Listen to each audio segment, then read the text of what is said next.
So in this part, I'm going to go through City Vision's course design worksheet. This is where you're going to do all your work. And you'll notice that the phases correspond exactly to the lessons in the course. So we're going to be focused on phase 1 right now. So you'll start off in the top. There's going to be a project plan, and there's going to be a timesheet. So we'll link to your timesheet. But each time you interact with me or whoever's working with you, we'll talk about what the next steps is. So, we'll say go to phase 1 through identifying, where the book is would be, in most cases, the first step. So in phase 1, this is the first step of the ADDIE process, doing analysis.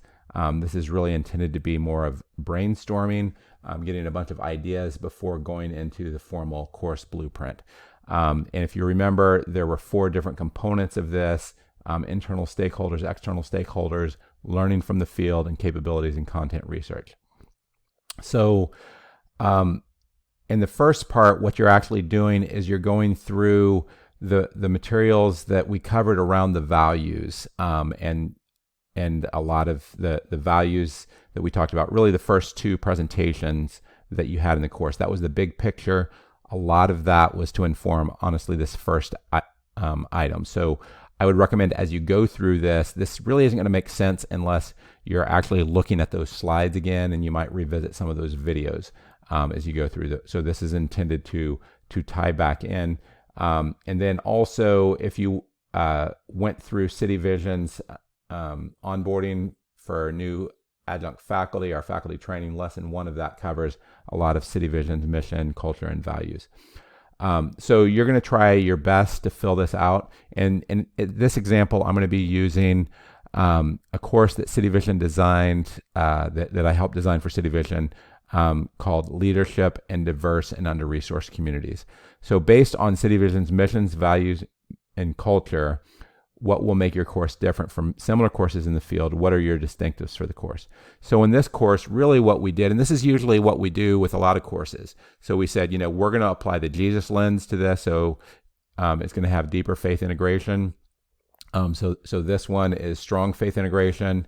And then on the justice lens, a lot of the material, so two books that we're using in this is going to be majority culture. So that's, all the leadership books generally are written in majority culture, or most of them are. But the last third of the course is going to be focused on non-majority culture. And that's the diverse and under-resourced communities, where we're going to have a week that covers race, a week that covers the under-resourced. So a lot of people are working in organizations that serve the poor that generally are under-resourced. So and there's a different way of leading whenever your resources are severely constrained. And then, and also, looking at leading, and how does gender affect leadership, and how you lead an organization. So, then the customization, is this going to follow, a generic model, or is it highly customized? This course that I described, the leadership course, it was highly customized. Is this going to be project-based? Yes, this course is project-based. Quizzes, we actually decided to do low-stakes quizzes for the leadership textbook. And then you're going to go to cityvision.edu and click on the degree page related to this course. So that, for us, is the MBA page. And then you try to understand, okay, what are the other courses? So in this case, this is a course that's, this course is a part of the concentration, and it's a part of a concentration for cross-cultural management.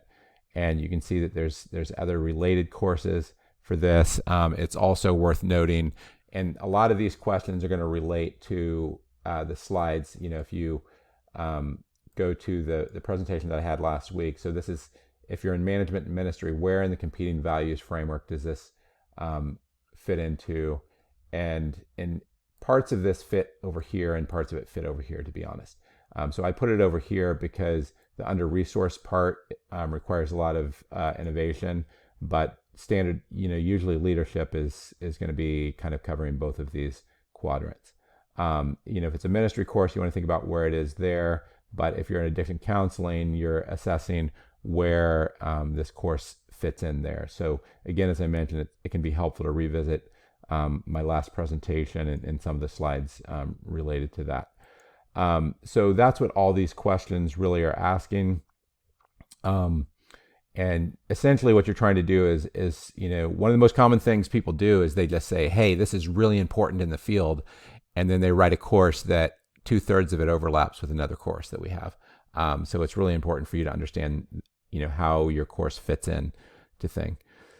So then the next part is external stakeholder needs. So if you're doing a standardized course, say like accounting, then say it's accounting 101, not even nonprofit accounting. So accounting 101, it's going to be fairly generic. Then this is going to be less important. But say it's nonprofit accounting, how might the needs of students be different? Or in the leadership course, the example I use is a lot of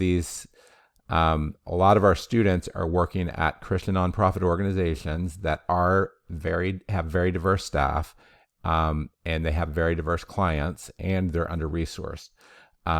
So a lot of the material, the general leadership material is helpful, but some of that material needs to be translated into their context. So what are students hoping to get out of this course? They want to be able to lead better in diverse and under-resourced communities, right? So then learning from the field. So in this course, what we did is we decided that we're going to use a generic textbook, but we did very light coverage of it. We didn't want to, have students spend a ton of time on it. So we just did low stakes quizzes on that. Then we did a book called The Making of a Leader by Robert Clinton. And so that was to do the Christian integration. And I said often that's what we do is we combine a Christian book with a non-Christian book. And then a lot of the justice material, we had to bring in third-party material because honestly, there isn't, great books written on leading in non-majority culture. So then for sample syllabi research, you're going to click on this, and then you're going to enter you'll have to type in the name here, and then you'll see some examples of syllabi. And sometimes, you might type in leadership graduate. Sometimes you might have better luck getting a graduate course. So this one is UT Dallas, that 600 level is a graduate course that you can use, and that's strategic leadership, which is a little different than what we're looking at here. But this is another undergraduate, and sometimes you get ideas. Often textbooks will be similar between the two, just your coverage of them might be different. So then you go to course outcomes research, and this syllabus had some decent outcomes, so you could copy those into there. So you would copy, the syllabi link there, and then usually this is a good spot to stop and then check in before you